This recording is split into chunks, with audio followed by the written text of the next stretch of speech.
Hi ಗೆಳೆಯರೇ, Ramya GK story ಚಾನೆಲ್ಗೆ ಸ್ವಾಗತ. ಪ್ಲೀಸ್ ನನ್ನ ಚಾನೆಲ್ ಅನ್ನು ಸಪೋರ್ಟ್ ಮಾಡಿ, ಕನ್ನಡಿಗರ ಚಾನೆಲ್ ಅನ್ನು ಬೆಳೆಸಿ. ಕತೆ ನಿಮಗೆ ಇಷ್ಟವಾದರೆ ಪ್ಲೀಸ್ ಲೈಕ್ ಮಾಡಿ, ಶೇರ್ ಮಾಡಿ, ಸಬ್ಸ್ಕ್ರೈಬ್ ಮಾಡಿಕೊಳ್ಳಿ.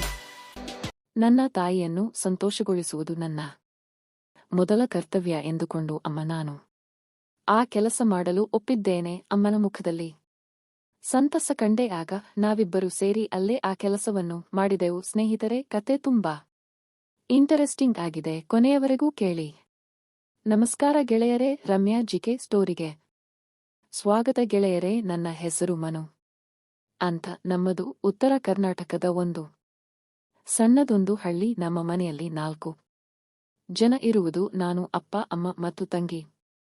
ಆದರೆ ತಂಗಿಗೆ ಮದುವೆಯಾಗಿದ್ದರಿಂದ ಅವಳು ಗಂಡನ ಮನೆಯಲ್ಲಿ ಇದ್ದಳು. ನಾನು ಹೇಳಲು ಹೊರಟಿರುವ ಕತೆ ನನ್ನ ಜೀವನದಲ್ಲಿ ನಡೆದ ನಿಜವಾದ ಘಟನೆಯಾಗಿದೆ. ನಮ್ಮದು ಹಳ್ಳಿ, ಆದ್ದರಿಂದ ನಾವು ತೋಟದ ಮನೆಯಲ್ಲಿ ವಾಸಿಸುತ್ತಿದ್ದೆವು. ನನ್ನ ಕಥೆಯ ಹೀರೋಯಿನ ಬೇರೆ ಯಾರೂ ಅಲ್ಲ, ನಮ್ಮ ಅಮ್ಮ. ಅವಳ ಹೆಸರು ರೂಪ ಅಂತ. ಹೆಸರಿಗೆ ಮಾತ್ರ ರೂಪ ಅಲ್ಲ, ಸೌಂದರ್ಯದಲ್ಲೂ ರೂಪವಂತೆ ನನ್ನ ಅಮ್ಮ. ನೋಡುವುದಕ್ಕೆ ಡೆಡ್ ಆಪ್ಟೋಮೆಟರ್ ಸಿನಿಮಾದಲ್ಲಿರುವ ಸೌಂದರ್ಯ ತರಹ ಇದ್ದಾಳೆ. ನಮ್ಮ ಅಪ್ಪ ಲಾರಿ ಡ್ರೈವರ್. ಆದ್ದರಿಂದ 3-4 ದಿನ ಮನೆ ಬಿಟ್ಟು ಹೊರಗಿರುತ್ತಿದ್ದರು. ನಮ್ಮದು ಸುಮಾರು 5 ಎಕರೆ ತೋಟವಿದೆ. ತೋಟದ ಎಲ್ಲಾ ರೀತಿಯ ಕೆಲಸವನ್ನು ನಾನು ಅಮ್ಮನೇ ನೋಡಿಕೊಳ್ಳಬೇಕು. ತೋಟದ ಕೆಲಸ ಮಾಡುತ್ತಿದ್ದರಿಂದ ನನ್ನ ಅಮ್ಮನ ಮೈಯಲ್ಲಿ ಸ್ವಲ್ಪವೂ ಬೊಜ್ಜು ಇರಲಿಲ್ಲ. ಒಂದು ದಿನ ನನ್ನ ಅಮ್ಮ ತಂಗಿಯ ಊರಿಗೆ ಹೋಗಿ ಬರುವಂತೆ ಹೇಳಿದಳು.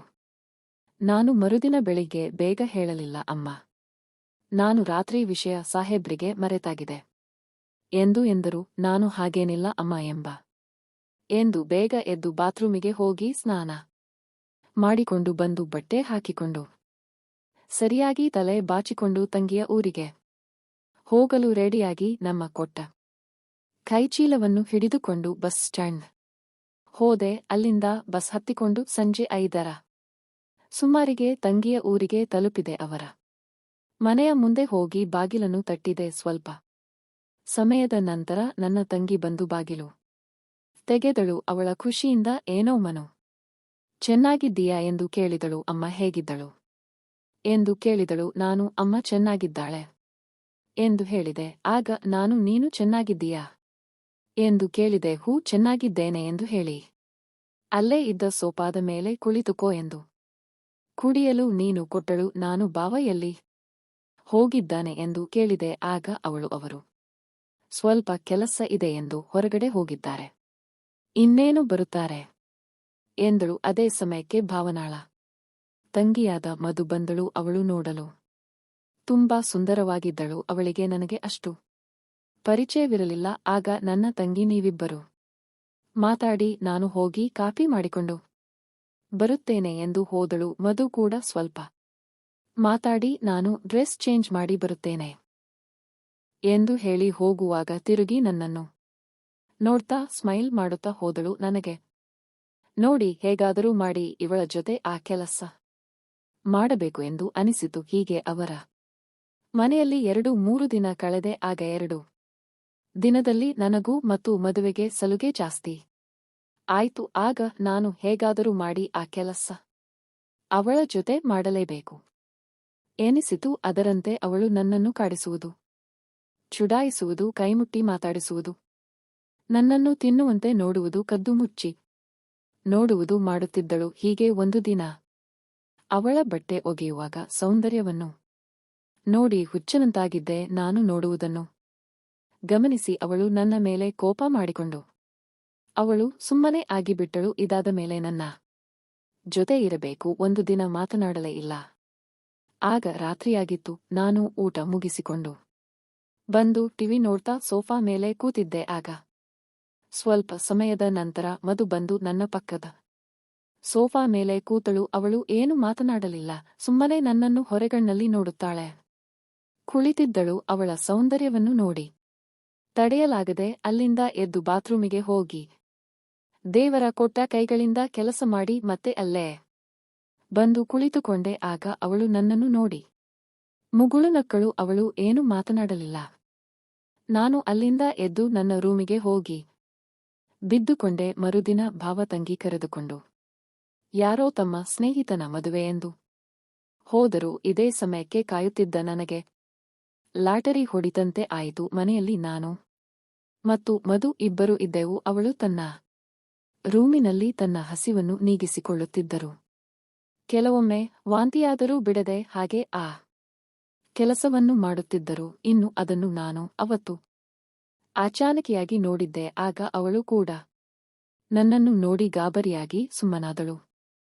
ಅವಳಿಗೆ ನನಗೆ ಗೊತ್ತಾಗಿದೆ ಎಂದು ತಿಳಿದು ಯಾರಿಗೂ ಹೇಳಬೇಡ ಎಂದಳು. ನಾನು ಏನು ಮಾಡಲಿ, ನನಗೆ ಹಸಿವು ಜಾಸ್ತಿ. ಯಾರ ಜೊತೆನಾದರೂ ಈ ಕೆಲಸ ಮಾಡಿದರೆ ಯಾರಿಗಾದರೂ ಗೊತ್ತಾದರೆ ತೊಂದರೆ ಆಗುತ್ತದೆ. ಹೀಗೆ ದೇವರ ಕೊಟ್ಟ ಕೈಗಳನ್ನು ಕೆಲಸ ಮಾಡಿಕೊಳ್ಳುತ್ತಿದೆ ಎಂದಾಗ ಆಗ ನಾನು ಇದೇ ಸಮಯಕ್ಕೆ ಕಾಯುತ್ತಿದ್ದೆ. ನಾನು ತಡಮಾಡದೆ ಅವಳ ಹತ್ತಿರ ಹೋಗಿ ಮುತ್ತಿಟ್ಟೆ. ಆಗ ನಾವು ಅಲ್ಲೇ ಆ ಕೆಲಸವನ್ನು ಸರಾಗವಾಗಿ 30 ನಿಮಿಷಗಳವರೆಗೆ ಮಾಡಿದೆವು. ಹೀಗೆ ಸಮಯ ಸಿಕ್ಕಾಗಲ್ಲ ಆ ಕೆಲಸ ಮಾಡಿದೆವು. ಮರುದಿನ ಭಾವ ಮತ್ತು ತಂಗಿ ಬಂದ ನಂತರ ಅವರಿಗೆ ಹೇಳಿ ಅಲ್ಲಿಂದ ನಮ್ಮ ಊರಿಗೆ ಬಂದೆ. ಇದಾದ ನಂತರ ಮತ್ತೆ ಒಂದು ಘಟನೆ ನಡೆಯಿತು. ಒಂದು ದಿನ ನಾನು ಕಬ್ಬಿಣ ತೋಟಕ್ಕೆ ನೀರನ್ನು ಹಾಯಿಸಿ ಅಲ್ಲೇ ಪಕ್ಕದಲ್ಲಿ ಇದ್ದ ಹೊಂಡದಲ್ಲಿ ಸ್ನಾನ ಮಾಡತೊಡಗಿದೆ. ಅದೇ ಸಮಯಕ್ಕೆ ಸರಿಯಾಗಿ ಅಮ್ಮ ಬಟ್ಟೆ ತೊಳೆಯಲು ಬಂದಳು. ನನ್ನನ್ನು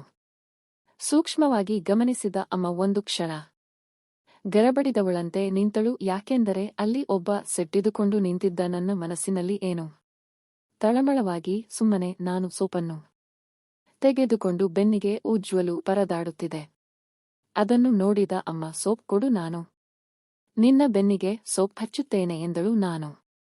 ನಾನು ಸೋಪ್ ಕೊಟ್ಟು ಅಮ್ಮನ ಕಡೆ ಬೆನ್ನು ಮಾಡಿ ನಿಂತೆ. ಅಮ್ಮ ಸೋಪನ್ನು ನನ್ನ ಬೆನ್ನಿಗೆ ಹಚ್ಚಿ ಸವರುತ್ತಿದ್ದಳು. ಈ ರೀತಿ ನನ್ನ ಬೆನ್ನಿಗೆ ಸೋಪ್ ಹಚ್ಚಬೇಕಾದರೆ ನನ್ನ ಅಮ್ಮನಲ್ಲಿ ಒಂದು ಕ್ಷಣ ಆ ಕೆಲಸ ಮಾಡಬೇಕು ಎಂದು ಮನಸ್ಸಿನಲ್ಲಿ ಮೂಡಿತು ಅನಿಸುತ್ತೆ. ಸುಮಾರು 10 ನಿಮಿಷ ಉಜ್ಜಿದರೂ ನನ್ನ ಅಮ್ಮನ ಕೈ ನನ್ನ ಬೆನ್ನ ಮೇಲಿನಿಂದ ಕೆಳಕ್ಕೆ ಇಳಿಯಲಿಲ್ಲ. ಎಷ್ಟೊತ್ತು ಅಮ್ಮ ಸಾಕು ಎಂದು ಬಿಡಿಸಿಕೊಳ್ಳಲು ಎಚ್ಚಿತ ಅಮ್ಮ ಆಯ್ತು ಎಂದು ನೀರು ತೆಗೆದುಕೊಂಡು ನನ್ನ ಬೆನ್ನು ತೊಳೆದಳು. ನಂತರ ನಾನು ಪೂರ್ತಿಯಾಗಿ ಸ್ನಾನ ಮುಗಿಸಿ ಟವೆಲ್ ಸುತ್ತಿಕೊಂಡು ನನ್ನ ಅಮ್ಮನ ಕಡೆ ನೋಡಿದಾಗ ಅವಳು ನನ್ನನ್ನು ನೋಡಿ ಮುಗುಳುನುಗಳು. ಬಹುಶಃ ನನ್ನ ನೋಡಿ ಅವಳಿಗೆ ಇವನು ಚಿಕ್ಕ ಹುಡುಗನಲ್ಲ, ದೊಡ್ಡವನಾಗಿದ್ದಾನೆ ಎಂದು ಅನಿಸಿರಬೇಕು. ಈ ಘಟನೆ ನಡೆದಾಗಿಂದ ನನ್ನ ಅಮ್ಮನ ವರ್ತನೆ ಬದಲಾಯಿತು. ಒಂದು ದಿನ ರಾತ್ರಿ ನನ್ನ ಮಲಗಿರಬೇಕಾದರೆ ಯಾರೋ ನನ್ನ ಹೆಸರು ಕರೆದ ಹಾಗೆ ಇದ್ದು ಕಣ್ಣು ತೆರೆದು ನೋಡಿದರೆ ನಮ್ಮ ಅಮ್ಮ ನಿಂತಿದ್ದಾಳೆ. ಏನಾಯಿತು ಎಂದು ಕೇಳಲು, ನಿಮ್ಮ ಅಪ್ಪ ಬೇರೆ ಊರಲ್ಲಿ ಇಲ್ಲ, ನನಗೆ ಒಬ್ಬಳಗೆ ಮಲಗಲು ಭಯವಾಗುತ್ತೆ, ನಾನು ಇಲ್ಲೇ ಮಲಗುತ್ತೇನೆ ಎಂದಳು. ನಾನು ಆಯ್ತು ಎಂದು ಮಂಚದ ಮೇಲೆ ಪಕ್ಕಕ್ಕೆ ಸರಿದು ಮಲಗಿದೆ. ರಾತ್ರಿ 2 ಗಂಟೆಯ ಸುಮಾರಿಗೆ ನಾನು ಬಾತ್ರೂಂಗೆ ಹೋಗಿ ಬಂದು ಮಲಗಬೇಕಾದರೆ ನನ್ನ ಅಮ್ಮನ ಸೆರಗು ಪಕ್ಕಕ್ಕೆ ಸರಿದು ಅವಳ ಸೌಂದರ್ಯ ಕಾಣುತ್ತಾ ಇದು ಒಂದು ಕ್ಷಣ ಅದನ್ನು ನೋಡುತ್ತಾ ನನ್ನೇ ನಾನು ಮರೆತು ಹೋದೆ. ಅಮ್ಮ, ನಾನು ಹೇಳುತ್ತಿರುವುದು ನಿಮ್ಮ ಅಪ್ಪನಿಗೆ ಅರ್ಥವಾಗುತ್ತಿಲ್ಲ.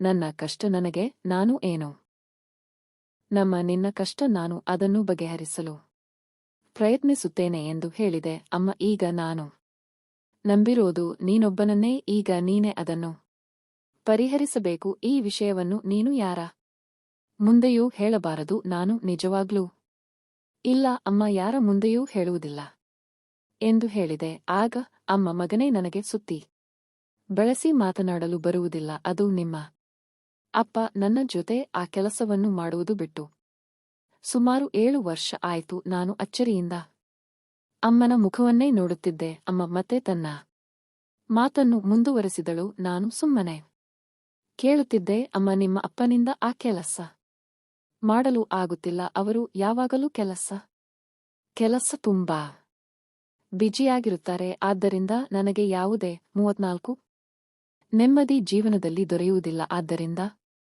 ಇಂದು ಒಂದು ನಿರ್ಧಾರದೊಂದಿಗೆ ನಿನ್ನ ಬಳಿ ಬಂದಿರುವೆ. ಇನ್ನೂ ಈ ಕೆಲಸವನ್ನು ಮಾಡಬೇಕೆಂದು ತನ್ನ ದುಃಖವನ್ನು ಹೇಳಿಕೊಂಡಳು. ನಾನು, ಏನಮ್ಮ ಆ ನಿರ್ಧಾರ ಎಂದು ಕೇಳಿದೆ. ಅಮ್ಮ, ಅದು ಮಗನೇ, ಇವತ್ತು ಒಂದು ರಾತ್ರಿ ನಾನು ನಿನ್ನ ಅಮ್ಮ ಎನ್ನುವುದನ್ನು ಮರೆತು ಇಬ್ಬರು ಸೇರಿ ಆ ಕೆಲಸ ಮಾಡಿಕೊಡು ಎಂದಳು. ಅಮ್ಮ ಹೀಗೆ ತನ್ನ ಮನಸ್ಸಿನಲ್ಲಿರುವ ಮಾತನ್ನು ಯಾವುದೇ ಮುಚ್ಚುಮರೆ ಇಲ್ಲದೆ ನೇರವಾಗಿ ಹೇಳಿದರು. ನಾನು ಈ ಮಾತನ್ನು ಕೇಳಿ ಗಾಬರಿಯಾಗಿ ನಿಂತುಕೊಂಡಿದ್ದೆ. ಆಗ ಅಮ್ಮ ಹೇಳು ಬೇಗ ಆ ಕೆಲಸ ಮಾಡ್ತೀಯಲ್ಲ ಎಂದಳು. ನಾನು ಅಮ್ಮನ ಈ ಮಾತುಗಳನ್ನು ಕೇಳಿ ಒಂದು ಕ್ಷಣ ದಂಗಾದೆ. ಅಮ್ಮ ನನಕ ಪ್ರತಿಕ್ರಿಯೆಗಾಗಿ ಕಾಯುತ್ತಿದ್ದಳು. ನಾನು ಸ್ವಲ್ಪ ಯೋಚಿಸಿ ಅಮ್ಮ ನೀನು ಏನು ಹೇಳುತ್ತಿರುವೆ ಅಮ್ಮ ಮಗನ ಬಗ್ಗೆ ಈ ರೀತಿ ಯೋಚಿಸುವುದು ತಪ್ಪು ಎಂದೆ. ಆಗ ಅಮ್ಮ ಯಾವುದು ತಪ್ಪು ಮಗನೇ, ಮಗನಾದವನು ತನ್ನ ತಾಯಿಯನ್ನು ಸಂತೋಷಗೊಳಿಸುವುದು ತಪ್ಪೆ ಎಂದಳು. ಆಗ ಅಮ್ಮ ಅದು ಹಾಗಲ್ಲ, ಮಗನಾದವನು ತನ್ನ ತಾಯಿಯನ್ನು ಸಂತೋಷದಿಂದ ಇರುವಂತೆ ನೋಡಿಕೊಳ್ಳುವುದು ಮಗನ ಕರ್ತವ್ಯ. ಆದರೆ ಮಗನು ತಾಯಿಯನ್ನು ಈ ರೀತಿ ತಪ್ಪು ಕೆಲಸ ಮಾಡಿ ಸಂತೋಷಗೊಳಿಸುವುದು ತಪ್ಪು ಎಂದೆ. ಅಮ್ಮ ಗಂಡನಿಂದ ದೊರೆಯದ ಸುಖ, ಶಾಂತಿ, ಸಂಪತ್ತಿನ ನೆಮ್ಮದಿ ಮಗನಿಂದ ದೊರೆಯಬಹುದು ಎಂದು ಸಂತಸಪಡುತ್ತಿದ್ದೆ. ವಯಸ್ಸಿಗೆ ಬಂದ ಮಗನ ಮುಂದೆ ಈ ರೀತಿ ನಾಚಿಕೆ ಬಿಟ್ಟು ಕೇಳುತ್ತಿದ್ದೇನೆ, ಸ್ವಂತ ಮಗನಿಂದಲೂ ದೊರೆಯದಿದ್ದರೆ ನಾನು ಬದುಕಿದ್ದು ಏನೂ ಪ್ರಯೋಜನ, ನಾನು ಸಾಯುತ್ತೇನೆ ಎಂದು ಅಳತೊಡಗಿದಳು. ನಾನು ಎಂತಹ ಕಷ್ಟಗಳು ಬಂದರೂ ಧೈರ್ಯದಿಂದ ಎದುರಿಸುತ್ತಿದ್ದ ಅಮ್ಮ ಇಂದು ನನ್ನ ಮುಂದೆ ಬಿಕ್ಕಿ ಬಿಕ್ಕಿ ಅಳುತ್ತಿದ್ದನ್ನು ಕಂಡು ಬೇಸರವಾಯಿತು. ಆಗ ನಾನು ಸ್ವಲ್ಪ ಯೋಚಿಸಿ ನನ್ನ ತಾಯಿಯನ್ನು ಸಂತೋಷಗೊಳಿಸುವುದು ನನ್ನ ಮೊದಲ ಕರ್ತವ್ಯ ಎಂದುಕೊಂಡು ಅಮ್ಮ ನಾನು ಆ ಕೆಲಸ ಮಾಡಲು ಒಪ್ಪಿದ್ದೇನೆ. ಆದರೆ ಆ ಕೆಲಸ ನಿನಗೆ ದೊರೆಯುವುದು ಇದೆ ಮೊದಲು ಮತ್ತು ಇದೆ ಕೊನೆಯಾಗಬೇಕು. ಮತ್ತೆ ಈ ವಿಷಯ ಯಾರಿಗೂ ಗೊತ್ತಾಗಬಾರದು ಎಂದೇ. ನನ್ನ ಈ ಮಾತುಗಳನ್ನು ಕೇಳುತ್ತಿದ್ದಂತೆ ಅಮ್ಮನ ಮುಖದಲ್ಲಿ ಸಂತಸ ಕಂಡೆಯಾಗ ನಾವಿಬ್ಬರೂ ಸೇರಿ ಅಲ್ಲೇ ಆ ಕೆಲಸವನ್ನು ಮಾಡಿದೆವು. ಹೀಗೆ ಕೆಲವು ದಿನಗಳು ನಡೆಯುತ್ತಲೇ ಹೋಯಿತು. ನನಗೆ ಕೆಲವು ದಿನಗಳ ಬಳಿಕ ನಾನು ಮಾಡುವುದು ನನಗೆ ತಪ್ಪು ಎಂದು ಎನಿಸಿತು. ಕೊನೆಗೆ ಒಂದು ದಿನ ಇದೆಲ್ಲ ಬೇಡ ಎಂದು ನಿರ್ಧರಿಸಿ ನಾನು ಒಂದು ಕಂಪನಿಗೆ ಕೆಲಸಕ್ಕೆ ಸೇರಿಕೊಂಡು ಅಮ್ಮನನ್ನು ದೇವರಿನಲ್ಲಿ ಬಿಟ್ಟು ಅಲ್ಲಿಂದ ಬಂದುಬಿಟ್ಟೆ. ಇದಾದ ಕೆಲವು ದಿನಗಳಲ್ಲೇ ನನ್ನ ಕಲ್ಯಾಣ ಯಾವುದೇ ಅಡೆತಡೆ ಇಲ್ಲದೆ ನಡೆದು ಹೋಯಿತು. ಆದರೆ ಕಲ್ಯಾಣಕ್ಕೆ ಮುನ್ನ ಮತ್ತೆ ಒಂದೆರಡು ಸಲ ಆ ಕೆಲಸ ಮಾಡಿ ಇನ್ನು ಮುಂದೆ ಇದೆಲ್ಲ ಬೇಡ ಎಂದು ನಿರ್ಧರಿಸಿ ಆ ಕೆಲಸವನ್ನು ಅಲ್ಲಿಗೆ ನಿಲ್ಲಿಸಿದೆ. ಸದ್ಯ ಇವಾಗ ಅವರು ಸಂತೋಷವಾಗಿ ದೂರದ ಊರಿನಲ್ಲಿ ಇರುತ್ತಾರೆ. ಇಲ್ಲಿ ನಾನು ಕೂಡ ನನ್ನ ಕಂಪನಿ ಕೆಲಸ, ನನ್ನ ಮನೆ ಅಂತ ಸಂತೋಷವಾಗಿ ಇದ್ದೇನೆ. ಜೀವನದಲ್ಲಿ ಆಗಿರುವ ತಪ್ಪು ಮತ್ತೊಮ್ಮೆ ಆಗಬಾರದು ಎನ್ನುವುದು ನನ್ನ ಉದ್ದೇಶವಾಗಿತ್ತು. ಫ್ರೆಂಡ್ಸ್, ಈ ಕತೆ ಇಷ್ಟವಾಗಿದ್ದರೆ ಇದಕ್ಕೊಂದು ಲೈಕ್ ಕೊಟ್ಟು ನಮ್ಮ ಚಾನೆಲ್ ಸಬ್ಸ್ಕ್ರೈಬ್ ಮಾಡಿಕೊಳ್ಳಿ. ಮುಂದಿನ ವಿಡಿಯೋದಲ್ಲಿ ಸಿಗೋಣ. ಕೇಳಿದ್ದಕ್ಕಾಗಿ ಧನ್ಯವಾದಗಳು.